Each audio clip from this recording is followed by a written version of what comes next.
അന്ന് ജാനിക്ക് special class ഉണ്ടായിരുന്നു. സാധാരണ സ്പെഷ്യൽ ക്ലാസ് ഉള്ള ദിവസങ്ങളിൽ തമ്പുരു മെറിൻ്റെ കൂടെയാണ് ഫ്ലാറ്റിലേക്ക് പോകാറ്. ചിലപ്പോൾ സ്കൂളിൽ ജാനിയെ വെയിറ്റ് ചെയ്യാറുമുണ്ട്. എന്നാൽ അന്ന് സ്കൂൾ കഴിഞ്ഞതിന് ശേഷം തമ്പുരുമോളെ ആരും കണ്ടില്ല. സ്പെഷ്യൽ ക്ലാസ് കഴിഞ്ഞ് കുറച്ച് പർച്ചേസിങ്ങും കഴിഞ്ഞാണ് ജാനി ഫ്ലാറ്റിലെത്തിയത്. സമയം ഏകദേശം 7 മണി കഴിഞ്ഞിരുന്നു. തമ്പുരു എവിടെ? അവൾ കയറി കിടക്കുകയാണോ? സാധാരണ വഴക്കിടുന്ന ദിവസം അവൾ അങ്ങനെയാണല്ലോ ചെയ്യാറ്, ജാനി പുഞ്ചിരിച്ചുകൊണ്ട് മെറിനോട് പറഞ്ഞു. ഹേ, അപ്പോൾ അവൾ നിന്റെ കൂടെയില്ലേ? മെറിൻ അമ്പരന്നുകൊണ്ട് ചോദിച്ചു. എൻ്റെ കൂടെയോ? എനിക്കിന്ന് സ്പെഷ്യൽ ക്ലാസ് ഉണ്ടായിരുന്നു. സാധാരണ സ്പെഷ്യൽ ക്ലാസ് ഉള്ളപ്പോൾ അവൾ നിന്റെ കൂടെയല്ലേ വരാറ്? അതാ ഞാൻ ഫോൺ വിളിച്ച് പറയാഞ്ഞേ. ഞാൻ അവളെ അവിടെയൊന്നും കണ്ടില്ല. ഞാൻ കരുതി അവൾ നിന്നെ വെയിറ്റ് ചെയ്യുകയായിരിക്കുമെന്ന്. മെറിൻ: അയ്യോ, എൻ്റെ മോൾ എവിടെ പോയി? മനസ്സ് പേടിച്ചതുകൊണ്ട് ജാനിയുടെ ശരീരം മുഴുവൻ തളരുന്നത് പോലെ അവൾക്ക് തോന്നി. ഒന്നും ചെയ്യാൻ കഴിയാതെ ജാനി സോഫയിലിരുന്നു. ഞാൻ വഴക്ക് പറഞ്ഞപ്പോൾ എൻ്റെ കുഞ്ഞിൻ്റെ കണ്ണ് നിറഞ്ഞിരുന്നു. മറ്റുള്ളവരുടെ മുമ്പിൽ എൻ്റെ കുട്ടിക്ക് നാണക്കേട് തോന്നി കാണും. അവളുടെ മനസ്സ് പതറിപ്പോയി കാണും എന്നൊക്കെ പദം പറഞ്ഞ് ജാനി കരയാൻ തുടങ്ങി. ജാനി ഫോൺ എടുത്ത് നോക്കിയപ്പോൾ അതിൽ 10 മിസ് കോൾ കണ്ടു.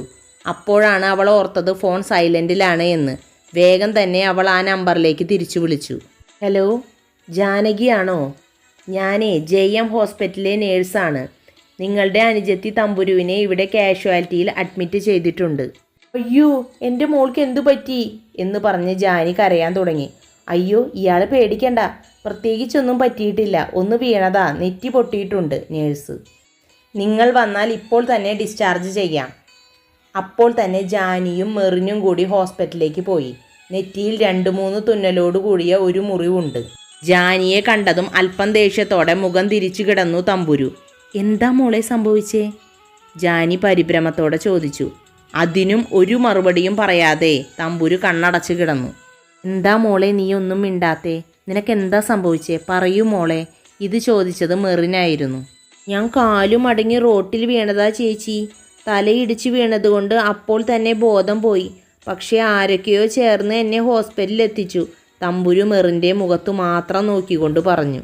സത്യത്തിൽ തമ്പുരുവിൻ്റെ ഈ പെരുമാറ്റം ജാനിയുടെ മനസ്സിൽ വേദനയുണ്ടാക്കി. എങ്കിലും അവൾ അത് പുറത്ത് കാണിച്ചില്ല.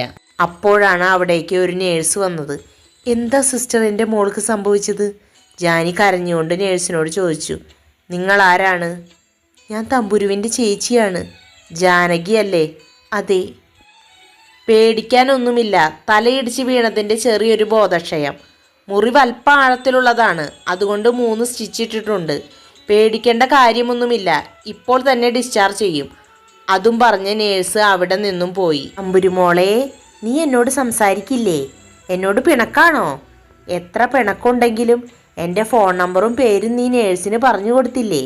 ജാനി പുഞ്ചിരിച്ചുകൊണ്ട് പറഞ്ഞു. ഞാൻ ആരുടെയും പേരും നമ്പറും ഒന്നും കൊടുത്തിട്ടില്ല. എന്നോട് ആരും നമ്പറും ചോദിച്ചിട്ടുമില്ല. തമ്പുരു മറ്റെവിടേക്കോ നോക്കിക്കൊണ്ട് പറഞ്ഞു. ഓ, നീ വലിയ ജാടയൊന്നും കാണിക്കണ്ട. നീ പറഞ്ഞു കൊടുക്കാതെ എങ്ങനെയാ എൻ്റെ പേരും നമ്പറും ഒക്കെ ഇവർക്ക് കിട്ടുന്നത്? അപ്പോൾ തന്നെ മെഡിസിനും തമ്പുരുവിൻ്റെ ബാഗുമെല്ലാം എടുത്ത് നേഴ്സ് അവർക്ക് കൊണ്ടുപോയി കൊടുത്തു. ഡിസ്ചാർജ് ആക്കിയിട്ടുണ്ട്. ഇനി നിങ്ങൾക്ക് പോകാം. ഒരാഴ്ച കഴിഞ്ഞ് സ്റ്റിച്ച് എടുക്കാൻ വന്നാൽ മതി. അപ്പോൾ ഞങ്ങൾ ബില്ലടയ്ക്കണ്ടേ? മെഡിസിനും വാങ്ങി കാഷ്വാലിറ്റി ബില്ലും അടച്ചിട്ടാണ് തമ്പുരുവിനെ ഇവിടെ കൊണ്ടാക്കിയ ആൾ പോയത്. പോകാൻ നേരമാണ് ജാനകിയുടെ പേരും നമ്പറും ഒക്കെ ഇവിടെ തന്നത്. കൊണ്ടുവന്ന ആള് പേര് പറഞ്ഞില്ലേ? ഇല്ല, പക്ഷേ നിങ്ങളെ നന്നായി അറിയാമെന്ന് പറഞ്ഞു. ആരാണെന്ന് ഞങ്ങൾക്ക് മനസ്സിലായില്ല ജാനി. ചിലപ്പോൾ നിങ്ങളുടെ ഫ്രണ്ട്സോ റിലേറ്റീവ്സോ ആയിരിക്കും. ഏതായാലും കുട്ടിയെ കൊണ്ടുവന്നത് ഒരു ഓഡി കാറിലാണ്. ഒന്ന് ഓർത്തു നോക്കിയേ, നിങ്ങളുടെ ഫ്രണ്ട്സിനോ റിലേറ്റീവ്സിനോ ഓഡി കാറുണ്ടോ? ഓഡി കാർ എന്ന് കേട്ടതും മെറിനും ജാനിയും ഒരുപോലെ ഞെട്ടി. ഹോസ്പിറ്റലിൽ നിന്നും വീട്ടിലേക്ക് ഓട്ടോയിൽ പോകുമ്പോഴും അവരെ ആ കറുത്ത ഓഡി കാറ് പിന്തുടരുന്നുണ്ടായിരുന്നു. വിജനമായ വഴിയിൽ നിർത്തിയിട്ടിരിക്കുന്ന കറുത്ത ഓഡി കാറിലിരുന്ന് ഹോസ്പിറ്റലിൽ ജാനി വന്നത് മുതൽ പോകുന്നത് വരെയുള്ള വീഡിയോ കാണുകയായിരുന്നു ഒരുവൻ. അവൻ്റെ മുഖം വ്യക്തമല്ല. വീഡിയോ മുഴുവൻ കണ്ടതിന് ശേഷം അവൻ ആർത്തു ചിരിച്ചു. ജാനി, നീയൊന്നു ഭയന്നു. കറുത്ത ഓഡി കാറെന്ന് കേട്ടതും നിന്റെ മുഖം ഭയന്ന് വിറച്ചു.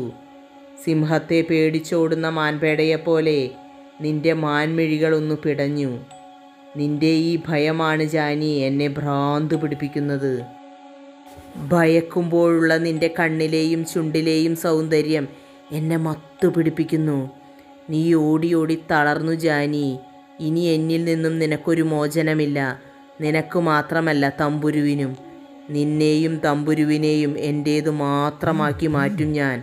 അതിനിനി അധിക കാലമില്ല ജാനി. തമ്പുരുവിൻ്റെയും ജാനിയുടെയും ഫോട്ടോ നോക്കി അയാൾ ആർത്തു ചിരിച്ചു.